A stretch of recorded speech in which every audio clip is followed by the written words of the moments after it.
Alright, dude, it's recording. No! No! Whenever you're ready, dude. It's recording already. No!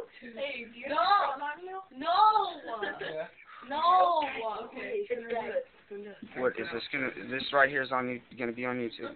Not this, I'll cut this part out. Huh? I'll just put the part of you rapping on there. All right, tell me when you're ready, man. Whenever you're ready, dude. I ain't looking at nobody. All right, when? Hold on. Hey, just say start, and then that's when I'll go. Start.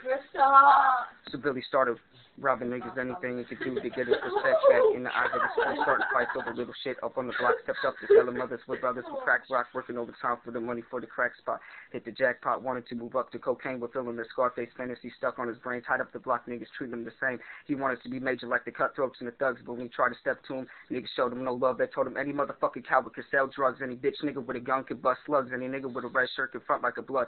Even Puffy smoked the motherfucker up in the club, but only a real thug could stab someone until they die. Standing in front of him, staring straight into the eyes, Billy realized that these men were well guarded and they wanted to test him before business started. Suggested raping a bitch to prove that he was cold-hearted, so now he had a choice between going back to his life or making money with made men. Open the ciphers, dreams about cars and ice. What made him agree? A hardcore nigga is all he ever wanted to be, so he met them Friday night at 2:45.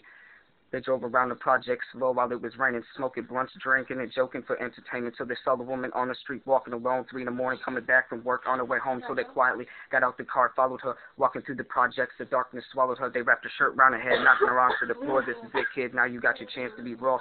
So Billy opened up, grabbed the chick by the hair, dragged her into a lobby that had nobody there. She struggled hard, but they forced her to go up the stairs and got to the roof, then held her down on the ground, screaming, "Shut the fuck up and stop moving around." Her shirt covered her face, but she screamed and clawed, so Billy stomped on the bitch till he broke in her jaw. Them dirty bastards knew exactly what they were doing. They kicked her till they cracked her ribs, and she stopped moving, her blood leaking through the floor. She cried silently. Then they all proceeded to rape her violently. Billy was made to go first, but each of them took a turn, ripping her up, choking her till her throat burned. Broke her jaw, mumbled for God, but they weren't concerned when they were done. She was lying, bloody, broken, and bruised. One of them niggas pulled out a brand new 22, told him that she was a witness for what she gone through, and that if he killed her, he was guaranteed a spot in the crew. He thought about it for a minute, but she was practically dead, so he leaned over, put the gun right to her head.